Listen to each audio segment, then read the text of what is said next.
nyuma y'igihe kinini intambara y'Uburusiya na Ukraine ikomeje kuba, aho bigeze ubu noneho iteye ubwoba ku mpande zose. Ibi byashize pressure kuri buri ruhande ruri muri iyi ntambara, haba ku ruhande rwa Ukraine n'Uburusiya. Ndetse nanakubwira ko ubu cyaba ari igihe cyiza cyo kuba iyi ntambara yahagarikwa. Bigenze neza habaho n'ibiganiro noneho bigakunda. Ushobora kwibaza ngo ni iyihe mpamvu yatuma ino ntambara ihagarara nyamara imaze igihe kinini byaranze. Nimba wibuka neza amagambo Trump yivugiye ubwe, yavuze ko mu gutorwa kwiwe namara gutorwa ikintu cya mbere azahita akora ari uguhagarika iyi ntambara y'Uburusiya na Ukraine.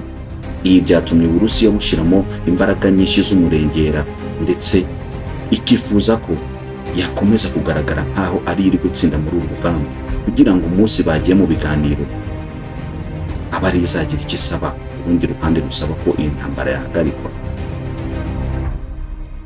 Wibuke ko Uburusiya buramutse buri gutsindwa nta jambo bwaba bufite mu gihe iyi ntambara yaba isabwe guhagarikwa, ariko niba buri hejuru ndetse buzasaba icyo bushaka kugira ngo buhagarike intambara, kubera ko bazaba bafite impamvu. Ibi nibyo byatumye ku munsi w'ejo Uburusiya bwarashe ibisasu bigera kuri 90 muri Ukraine, ndetse ibi bisasu byari biherekejwe na drone zigera ku 100. Inyinshi zageze muri Ukraine zarasiwe mu kirere. Nureba neza zatagetingaga ahantu hagiye hatandukanye kandi hakomakomeye. Zarasaga ahantu hagiye hari inganda, kandi urabizi ahantu hari inganda niho haba hatunze igihugu. Ingomero z'amashanyarazi ndetse n'ahantu haturuka izindi mbaraga zose zituma igihugu gihagarara neza mu iterambere. Ahitwa Dnipro, Donetsk n'ahandi henshi niho ibi bisasu byari byoherejwe kugira ngo bibashe kurasa. Na Kiev aho hose hari hatagetinzwe, ariko kubw'amahirwe byose ntabwo byabashije kugera ku butaka kuko hari byinshi byahagaritswe. Nureba uburyo Uburusiya bwari bwatatse bwashakaga kurangiza izi nganda ndetse n'ibindi byose bitanga amasoko y'amashanyarazi, tifuzaga kuzimya Ukraine burundu. Ukraine muri ayo masaha y'ijoro hahise hajyaho ubuduha ndetse buburira abaturage kuba bava mu nzu zabo bakajya mu buvumo. Nimba mubizi neza ibihugu biba bifite ubuvumo kubera ko bifite imihanda myinshi y'amagari ya moshi, abantu benshi niho baraye. Ibazo ubuzima abaturage bari kwiberamo muri iki gihe cy'intambara. Nubwo Ukraine yaje kuvuga ko izi misile 90 zarashwe kuri Ukraine, 79 zahagaritswe. Drone zari zoherejwe 30 nizo zabashe guhagarikwa. Uburusiya icyo bwishakiraga ni ukuzohereza ndetse zikangiriza ahantu hose hakorerwa ibintu bijyanye n'amashanyarazi kugira ngo igihugu kizime burundu. Ibijyanye n'ikoranabuhanga byari kuba bihagaze ako kanya. Mwibuke ko muri ibi bihe ibi bihugu biba biri mu bukonje bukomeye cyane. Ibaze noneho mu gihe baba badafite umuriro, baba badafite amashanyarazi, imbeho yakica abaturage ndetse ubuzima bwabo ni mu kangaratete. Nta na kimwe bari kuba basigaranye, ariko ubwo amahirwe ntabwo byabaye. Nkubwira ko kuri ubu ngubu abagera ku mamiliyoni nta mashanyarazi bafite muri iki gihugu. Urumva ingaruka zo kuba ibisasu byarashwe muri Ukraine uko bimeze.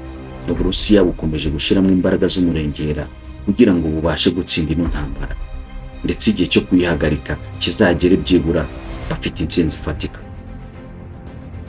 Abanya-Ukraine bari mu bibazo nyuma y'ibisasu Putin arashe muri Ukraine. Ubibaze ko kuri aka kanya tuvugana muri Ukraine ubukonje buhari bugera kuri °C 0. Ubu bukonje buri hasi cyane ku buryo abaturage badafite amashanyarazi. Ibibazo bari mu kangaratete, ubuzima bwabo ntabwo butekanye habe namo. Ndetse ubu tuvugana Donald Trump yamaze gushiraho uburyo bw'ibiganiro kugira ngo intambara ibashe guhagarara hagati ya Ukraine n'Uburusiya. Hari umujenerali yahamagaye wari wararitarenze, uyu nguyu ari buze kuza gufasha mu biganiro hagati y'Uburusiya na Ukraine. ndetse kugira ngo Ukraine ikomeze gufashwa birasaba ko byibura izemera kugirana ibiganiro n'Uburusiya kugira ngo Amerika ikomeze gutera inkunga iyi ntambara ya Ukraine. Nuko babanza kwemeranya kugirana ibiganiro. Iyi ni kondisiyo Donald Trump yifuza gushyiraho kugira ngo iyi ntambara ibashe guhagarara. Mu gihe Ukraine yaba itabyemeye, ntabwo byaba bigikunze ko Amerika ikomeza kubafasha. Wibuke ko Uburusiya bwamaze gufata igice kinini cyane cya Ukraine kuva batangira intambara. Kilometero kare zigera mu 2700. Ni nyinshi cyane. Ahantu hikubye inshuro 6 kurushaho bari bafashe umwaka ushize. Ntabwo byatuma Ukraine yumva itekanye, ari nayo mpamvu ikomeza gushyiramo intambara kugira ngo igaruze hano hantu hose bafashe. Ariko urumva ko Putin akomeje gutera imbere mu gufata ahantu hanini. Nibikomeza uku nguku, Zelensky azisanga ari mu kangaratete ko kubura igihugu cyose. Wenda Donald Trump nagaruka ashobora kuba igisubizo kuri Ukraine ndetse agahagarika intambara. Wibuke ko Trump nta kibazo agirana na Putin.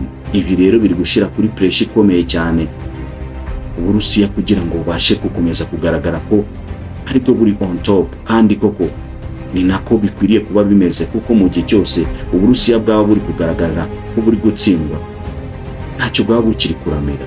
Mu gihe Joe Biden we ashaka gukomeza guteza umurego ndetse urugamba adashaka ko ruhagararana, ariko ntago ari gutekereza ku baturage bari kugenda bangirikira muri iyi ntambara n'ibikorwa remezo bigenda bihangirikira.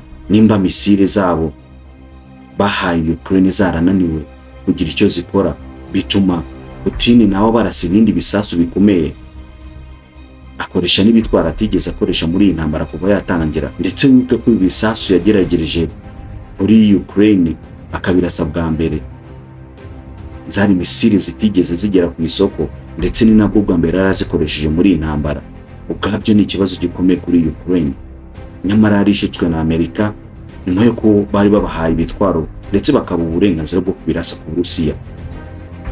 Ndetse wibuke ko Uburusiya bwavuze ko nubwo Ukraine yaba ifite shield zituma ibisasu bitinjira mu gihugu cyabo, ibisasu afite nta bushobozi bafite bwo kubihagarika. Putin igitekerezo afite nuko yifuza kurasa Kiev, kandi Kiev wibuke ko ni nkaho ari ryo fatiro rya Ukraine. Aha niho hafatirwa ibyemezo, niho abayobozi bafatira imyanzuro, niho hari inyubako z'inteko za presidence, ni hamwe hafatirwa ibyemezo by'igihugu. Ibaze Putin naramuka harashe bigakunda, igihugu azaba kirimbuye burundu, kandi koko Putin afite intwaro zikomeye zishobora gukora icyo gikorwa. Ibi rero birasaba Ukraine kugenda gake ndetse kitonda kugira ngo itaza kwisanga mu mazi abira. Putin intambara kuva yatangira ntabwo yigeze agerageza gukora ikosa yo kurasa ahantu hakomeye muri iki gihugu. Yagiye afata utundi duce, ariko ntabwo yigeze atekereza wa yarasa ahantu hakomeye nk'aha. Ariko nibakomeza kumutera umujinya araza gufata umwanzuro, kandi nawe ufata igihombo kiraza kuba kuri Ukraine cyane kurusha Uburusiya, kubera ko aka kanya Zelensky nta bushobozi afite bwo kurasa Uburusiya ngo abashe kubwangiriza nk'uko we bamaze kumugera kuva iyi ntambara yatangiye. Ndetse ubu tuvugana Joe Biden ari gutegura ibindi bikoresho bigomba koherezwa muri Ukraine bifite agaciro k'amamiliyoni menshi atabarika mu manyarwanda. Ibi byose ni bifasha Ukraine mu bwirinzi ndetse n'amadrone agiye atandukanye agiye koherezayo. Ibi byose ni ibitiza umurindi y'intambara. Ndetse wibuke ko Joe Biden yasabye Zelensky kongera n'abasirikare. Ibi byose ni ibibazo gusa muri iki gihugu. Leta Zunze Ubumwe za Amerika mu gusaba uyu mugabo kongera ingabo zirwanura urugamba ni ikibazo gikomeye, kubera ko imyaka bafatiragaho nayo ubwayo yamaze guhinduka. Ubu ngubu wamaze kwemera no gushyiraho abana bari mu myaka ya 18 mu gihe mbere batari bemewe. Ibaza urubyiruko rwose nirwishora muri iyi ntambara, ikintu kiri buze kuba ni ikibazo gikomeye. Finland, Poland na Sweden habereye inama yo kugira ngo barebe ko bafasha Ukraine. Iyi nama yari igamije kuba yakongera umurindi w'ingabo ndetse n'ubufasha kuri Ukraine kugira ngo bataza gutsindwa intambara. Umwanzuro ibi bihugu byose bikomeje gufata umwanzuro wo gushyigikira Ukraine.